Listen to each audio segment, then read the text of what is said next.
Tantor Audio, a division of Recorded Books, presents From the Stick to the Cove, My 6 Decades with the San Francisco Giants, by Mike Murphy, with Chris Haft. Foreword by Willie Mays. Narrated by Tait. Foreword. It was a treat for me to play in the major leagues. There are 30 major league clubhouses, but only one has Mike Murphy in it. That's a big reason why the San Francisco Giants remain a special franchise. Since the Giants moved from New York to San Francisco, and I'm one of the handful of people still around who actually experienced that move, Mike Murphy is the only individual who has been continuously employed by the team. First, he was a bat boy at Seal Stadium, the Giants' first home in San Francisco. Then he became the visiting team's assistant clubhouse manager, before he reached the age of 20. Shortly after that, we started playing home games at Candlestick Park. In 1980, some 20 years later, the guy we all call Murph rose to the position of Giants clubhouse manager, which is how most people will remember him. The Giants clubhouse was named the Mike Murphy Clubhouse, in honor of his loyal and tireless service when the team moved into Pacific Bell Park, now known as Oracle Park, in 2000. I don't worry too much about Murph. He's been able to take care of himself around ball players, it seems, from day one, as well as taking care of them. Through the years, I've taken increasing pride in Murph's reputation for reliability. Most importantly, Murph's my friend. He's a good man. If you come to the Giants clubhouse for the first time, Murph will be the guy you look for. Murph, who's 77, stopped being a starry-eyed fan a long time ago. But I still laugh when I think about taking him to Frank Sinatra's house in Palm Springs, California for dinner in the mid-1960s. It was a surprise visit for Murph, who loves Sinatra and his music more than anyone I know. Knowing what was in store for him, I kind of dropped little teasing hints as we drove to Frank's place. Referring to our host, who had more gold records than I've got awards, I told Murph shortly before we arrived, "I think you'll like him." And everyone likes Murph, too. Before our home games at Seal Stadium, Murph did both clubhouses, and all the guys loved him. The clubbies and other staff people don't get as much money as they should, especially back in the day. That's why I told him, if you don't have enough money to buy a suit or pants or something, you come to me.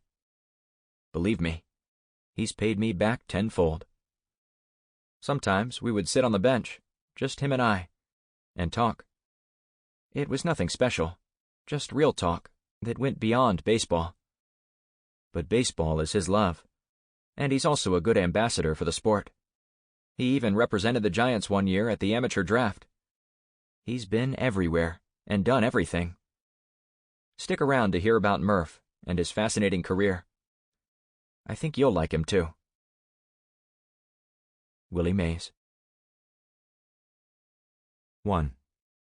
Ring Ceremony. For the San Francisco Giants, the 2010 World Series ring ceremony was a big, big, big deal.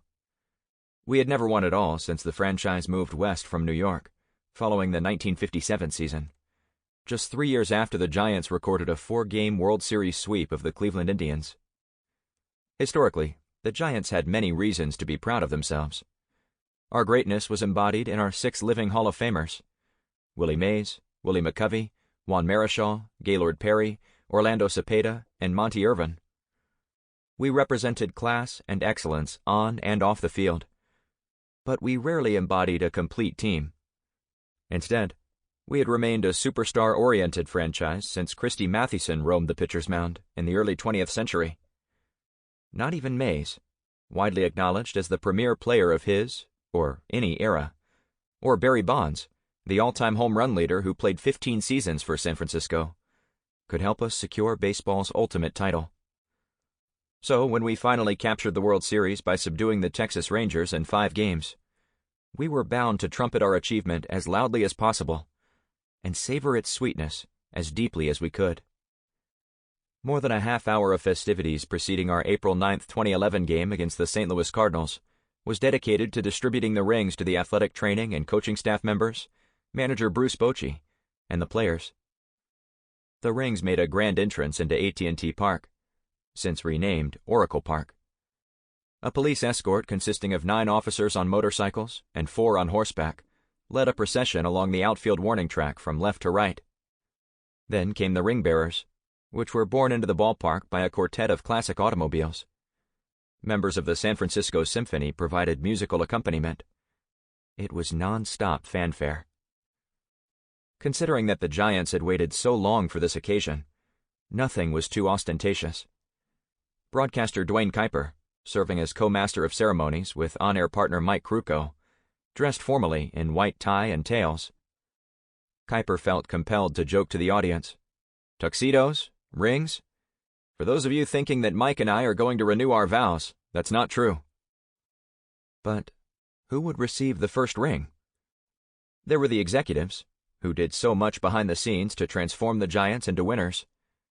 Bill Newcomb, the club's managing general partner, and Peter McGowan, who led the effort to keep the Giants in San Francisco after the 1992 season, when a group of investors reached an agreement in principle to purchase the franchise and move it to Tampa, St. Petersburg. And there was Larry Bayer, McGowan's trusted associate, who was at the center of every effort, significant or small, to improve the organization. General Manager Brian Sabian, the architect of the championship club, certainly was deserving. So too was Bochy, whose persuasive handling of the players kept us mentally focused and physically sharp all season. Each of the rings, which were crafted by Tiffany, sparkled with 77 diamonds, and I had the unbelievable distinction and honor to be the first one of the Giants' inner circle to get his World Series ring. It was humbling. I didn't expect that, but that's the way Larry and Sabes wanted it. I had been here the longest, and I always told people I was the bride left at the altar. It made me proud. It was emotional for Mike and I to announce him as being the first guy, Kuiper said. We both really wanted to cry. He should have been the first, left-hander Barry Zito said. It's his clubhouse. He sets the tone in that clubhouse. I think a lot of times players start believing this lie that it's all about us all the time. Once a player's gone for the most part, most people forget about that player if you give them enough years. They'll forget that guy's name, or if he even existed. Murph has been the slow and steady through all the years in San Francisco. That deserves a huge amount of respect.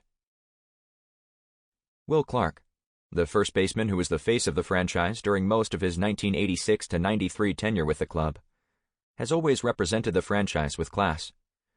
He and I are very close. For 50-something years, Murphy is the heart and soul of the clubhouse, Clark said. Everything revolved around him. Getting your bats ordered, getting your shoes, getting your jerseys and everything, making sure you had food when you came off the field. And Murph would always beat people to the punch.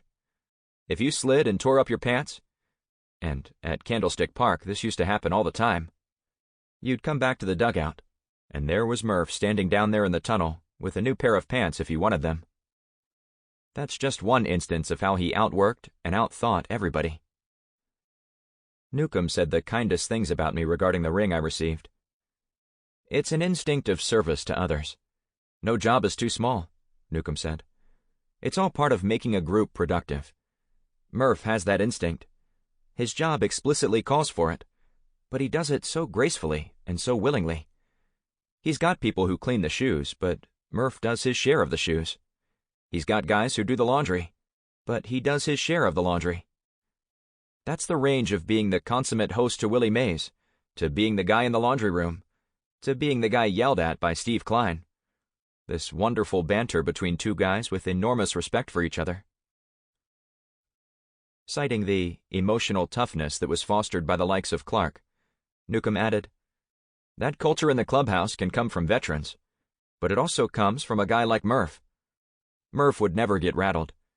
It could be the most shameful end of a game, and he was the same Murph, who's standing there when they came back in the clubhouse, and somebody just hit a walk-off grand slam.